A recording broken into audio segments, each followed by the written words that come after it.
Good morning, student, and I am welcoming you in the new lecture of accountancy.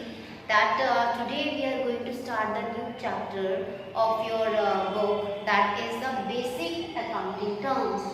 As the name suggests, the basic accounting terms, it is going to be used for using the accounting, because it is a kind of the language, or you can say it is in this chapter you are going to read all the key factors which is going to be useful in doing the accounting and the duration of accounting. You can come to know that what are the basic things you need to know at the time of doing the accounting. So we will start with the first one, that is the business transactions.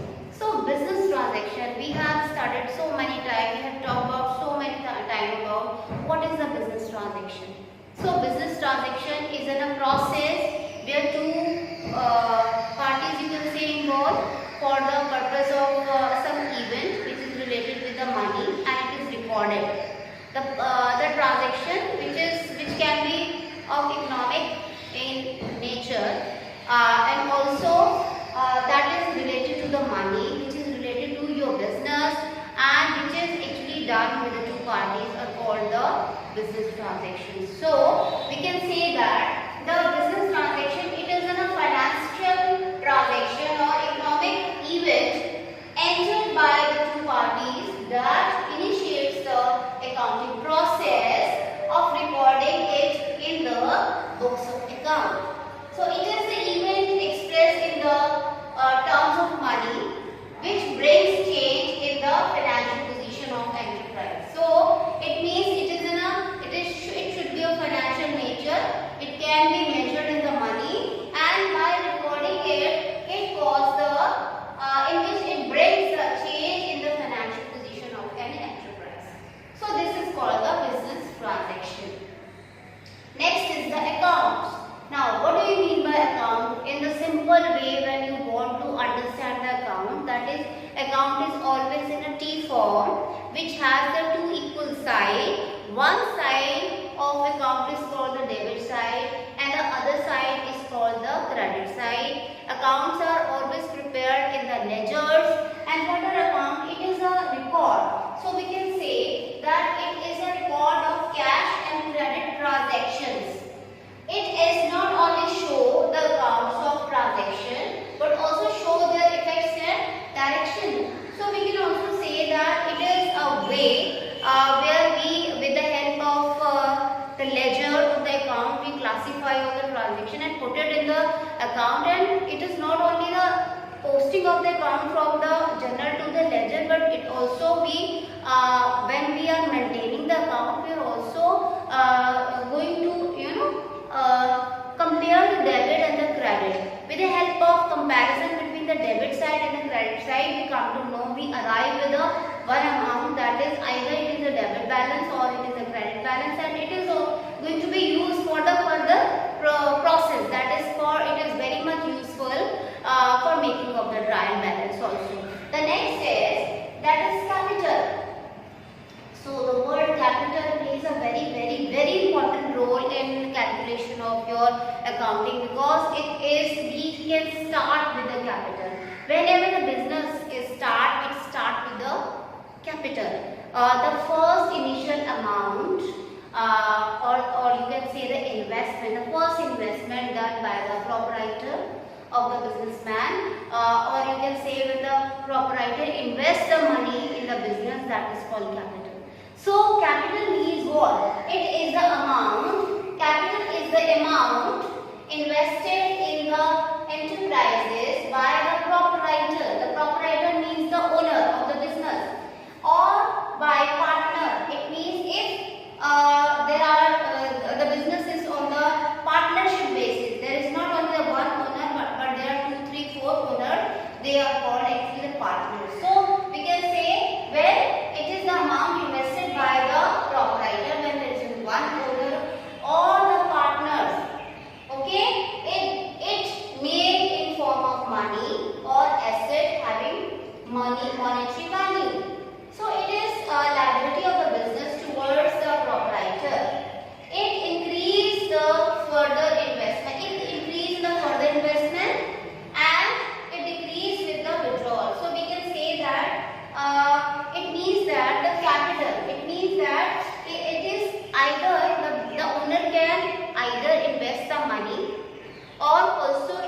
comes with the assets or some kind of, it is not in the money but the other kind of like assets.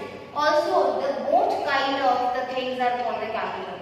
So you can say that whenever the business starts, it starts with the money and also with the other kind. Like if the owner is using any building, it's of his own, it is also the capital. If he is using the machine for his business, it is also capital.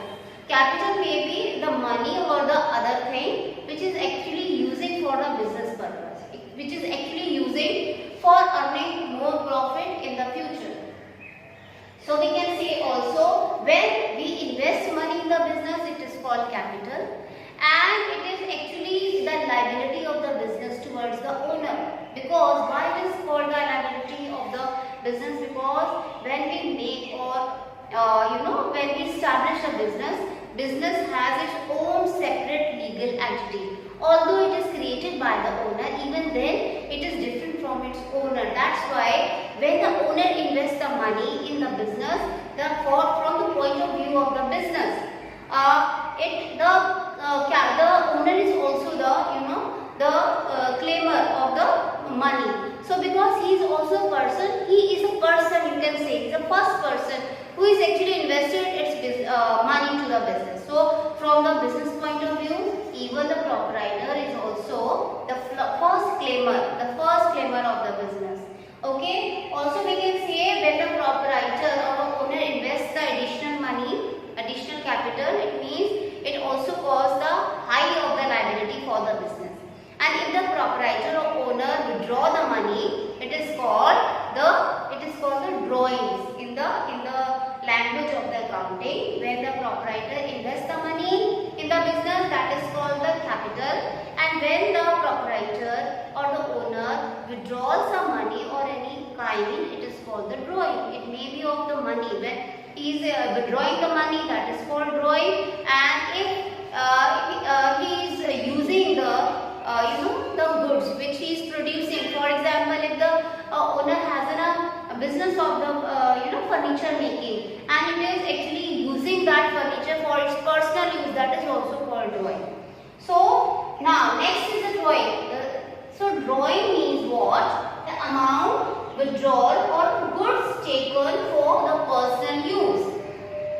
It is you can say it is deducted from the capital in the balance sheet. So as I have told you that capital, the opposite of the capital are called the drawing. When the owner actually withdraw the money or the other kind, that is the goods, if he is withdrawing, and it is actually cause how you will show the drawing, it will be actually deducted from the capital at the time of preparing the balance sheet. Okay. The next one is the liability. So liability means when you are bound to pay the money to somebody else, that is the liability. Same here in the business also. When the owner creates the business, it is impossible to put all the money from its own. That means he has to also arrange the money from the outside sources, just like the bank.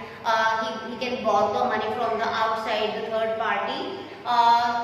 If he is actually not taking the raw material from the cash basis but from the you can say the credit basis, then he has to also liable from the suppliers. So these are some liabilities you are going to be understand. So what do you mean by liability? Liability means amount payable by the business. So liability towards the owner of the business is internal liability, whereas the liability towards the outsider is called the outside liability. So we can basically divide the liability into the two forms, that is the internal liability and the external liability. So at the time of paying of the liability, we should have the priority for the outside liabilities. The person who are liable for the business, for it means the business is actually liable for the person who are outside, who has the business is actually taken some money or the other things from the outside source. So at the time of the payment, the priority is given to the outside sources first. So next is the liability is actually divided into the basic two kind of, that is the the non-current liability and also the current liability. Now what do we mean by the non-current liability? Non-current liability means the liability which is actually for the long period. It is more than the year, it is more than the 12 months, it is more than the accounting period. When the liability extends for the accounting period, it is a long-term liability, it is called the non-current liability. So it means we can say the non-current liability which is payable after the period of more than 1 year. You should always remember this, more than 1 year. It is called the non-current liability, or also you can say it is a long-term liability. Okay. Next is the current liability. Now current liability which is payable within the accounting period, within the 12 months. So which is payable within the 12 months is a current liability. Okay. Next is the asset. What do we mean by asset? Assets you can say in a simple language as liability means you are bound to pay to the outsider. You are liable to pay.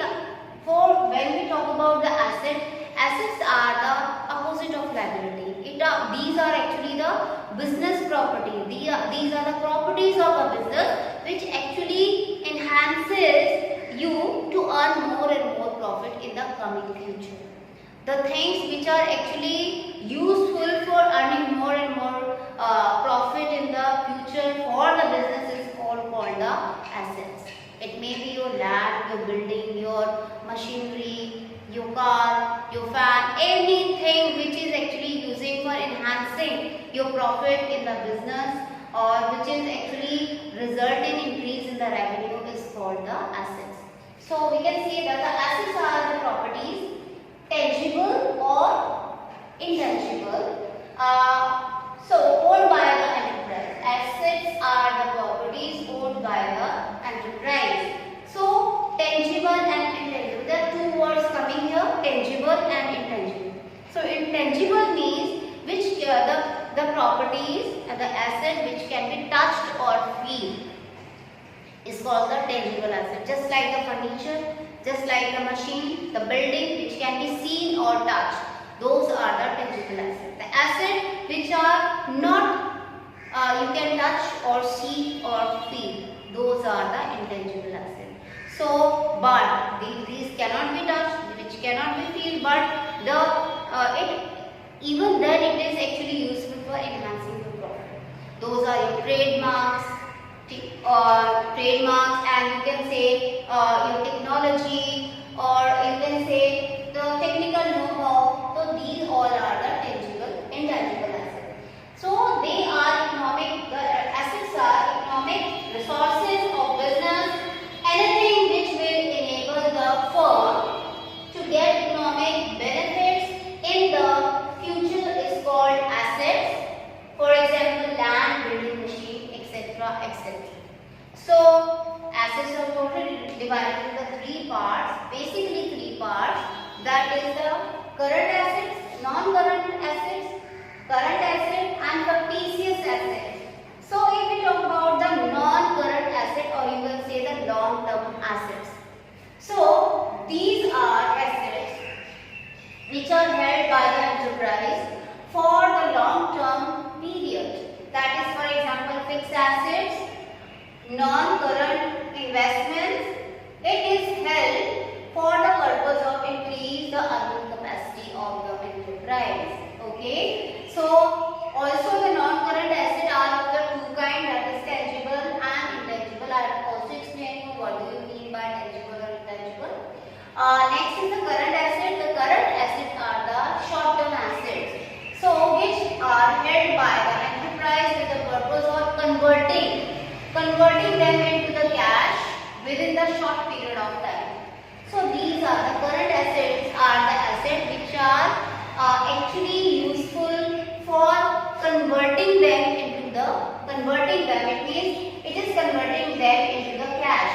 For example, the goods are purchased for the resale. If you are purchasing the raw material and you are converting them into the finished good and you are putting them to the market for the sale, and also when you sell those goods which you are producing, at the result you will get the cash. the purpose of converting them into the cash within the short period are called the current assets. Also, third part is the fictitious assets. Fictitious assets are neither tangible nor intangible. Okay, they are losses not written off in the year in which they are incurred. So it's where you should very much clear about that fictitious assets are not tangible, not intangible. Okay, these are actually the losses which are not written off in that particular year. Okay, so but in the more than 1 year, not in a 1 year, but in the coming years, it is going to be written off. For example, these assets are deferred revenue expenditure, such like advertisement, expenditure, discount or loss.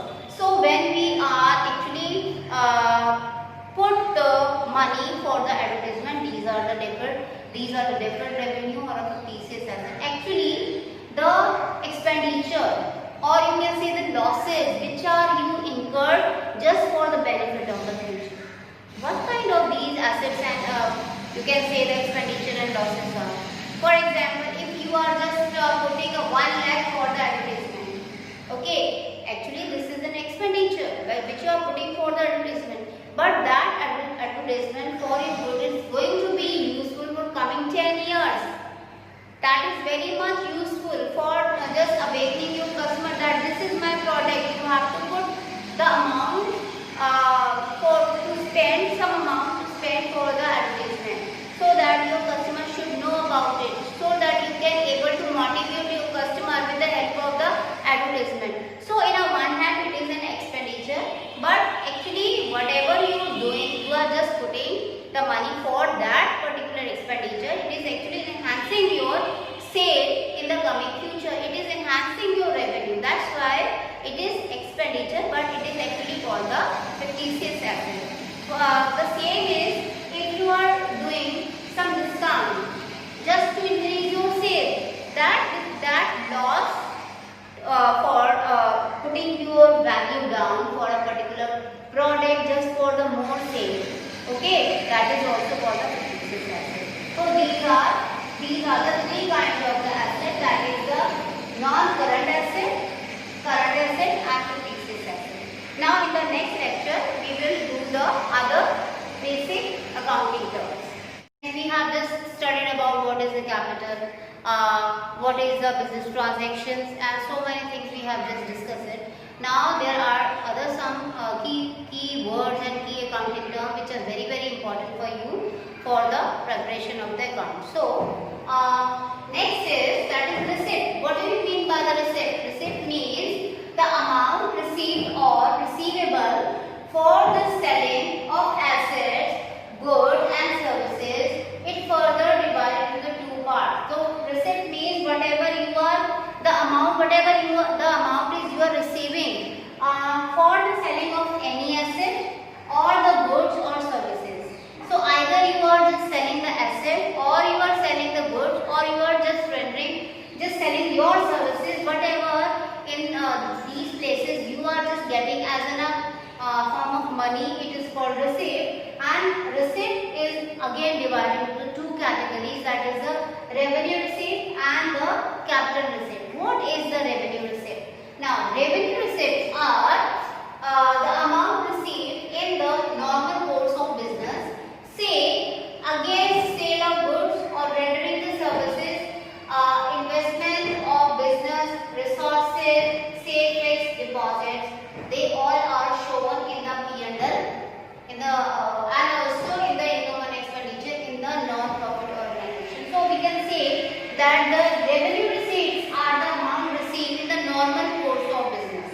What is your business is whatever you are receiving in your normal course of action. Either you are having the business of selling the goods, or either you are having the business for giving the services, rendering the servicing.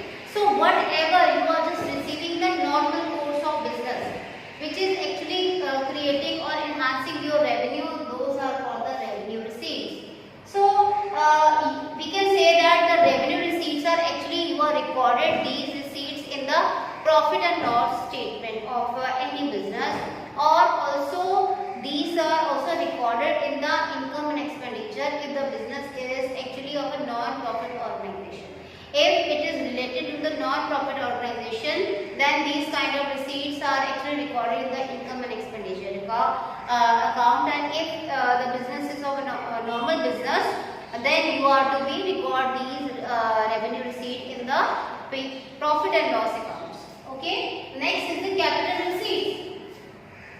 Capital receipts are the amount received against transactions which are not revenue in nature, like sale of machine or building. So these are also received, but these are not of your normal course of action. Actually, here you are not actually rendering or doing your business, but it is that although even if you are having coming with the inflow of money, if in the way of receipt, these are called the capital receipts. Such like if you are just selling your machinery or building, whatever the money is coming to you, it is not of your normal course, but even then it is coming towards for your business. That will be your capital receipts.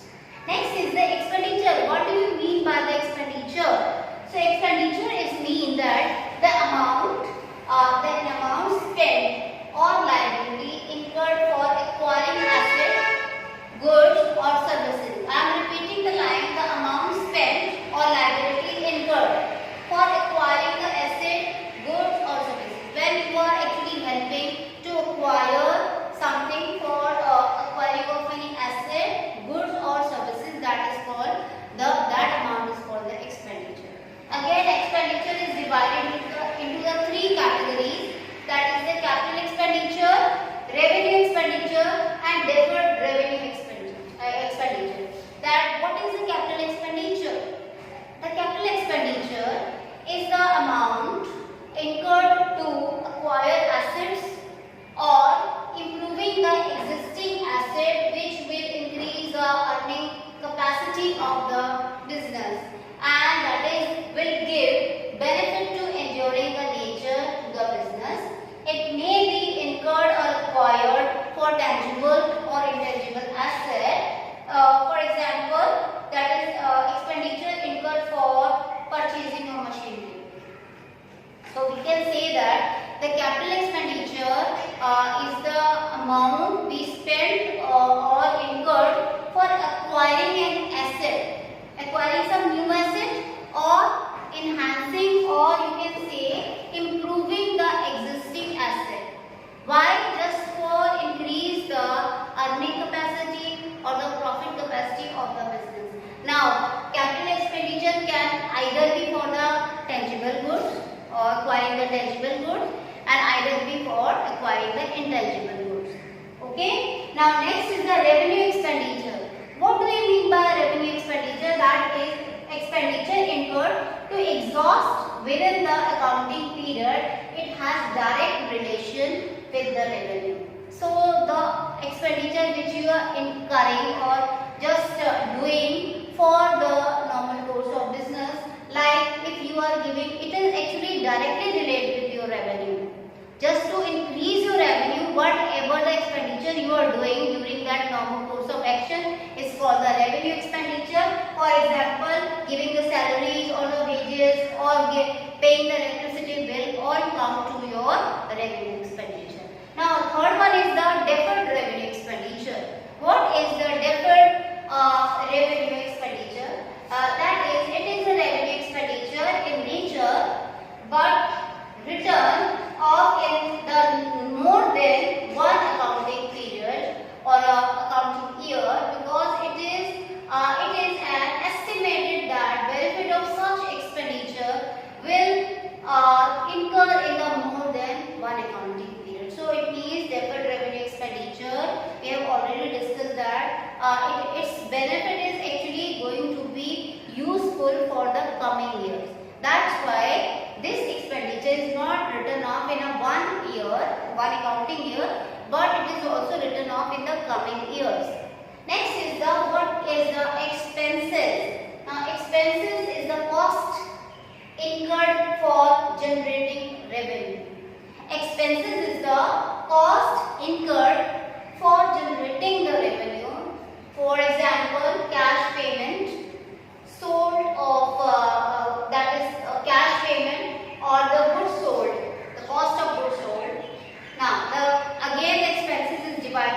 into the two categories, that is the prepaid expenses and outstanding expenses. Now prepaid expenses mean the expenses that has been paid in advance. The expenses you have already paid, you have not yet used the benefit of those or services you have not used yet, but you have already paid those expenses before the use. That's why it is called prepaid expenses. So these are treated as a current asset. You should be in your mind that prepaid expenses are treated as a current asset. So it will be when you will make the balance sheet, it will be go to the asset side. You will noting those prepaid expenses just like a current assets. Talking about the outstanding expenses. Outstanding expenses are that which has been incurred but not has been paid. These are treated as current liability. So the outstanding expenses are actually the expenses. It means the benefit of those you have just taken, but you have not yet paid to that person. So that person or to where it has to be paid. So these are actually treated as a current liability because you are liable to pay those expenses. 10th is that is income. What is the meaning of the income? So income, it is the profit earned during the accounting period. The difference between the revenue and expenditure is called the difference. It means revenue minus expenditure, that is equal to the income. Okay, so it is a broader term than profit. If we compare the profit and the income, we will take the income as a broader than the profit. Profit is actually the part of the revenue because when we are deducting the expenses from the revenue, you will have the profit or the income. So it means that it is a broader term than the profit, as profit is included in the income. Now next is what is the profit. Now profit means income earned by the business from the operating activity. So profit is a basically, it is an income you are incurring due to the normal course of business or the operating activity. Again, the profit is divided into the two categories, that is the gross profit and the net profit. What is gross profit? Gross profit is the difference between revenue from sales or services rendered and its direct expenses or direct costs. It means gross profit means it is actually you can say the revenue from the sale or rendering the services minus the direct expenses. When you deduct the direct expenses from the revenue, you will have the gross profit. What is the net profit? It is the profit after deducting total expenses. Total, either it is direct expenses or it is indirect expenses. When you are actually deducting the direct expenses as well as the indirect expenses from the profit or you can say from the revenue, you will have the net profit. Okay, and net profit is useful and it is going to be added to the capital when you make the balance sheet, and if you will write the capital, that profit is actually added to your capital. So this is all about today. We have just discussed about the different key words and key basic terms of accounting that is going to be very much useful for you people, because when you do the accounting, these terms are frequently using when you do the sums and when you try to understand all the points and the logic of accounting. So this is all for today. We will meet again in the next lecture with some other accounting terms. Till then, I am saying good luck to you. Thank you.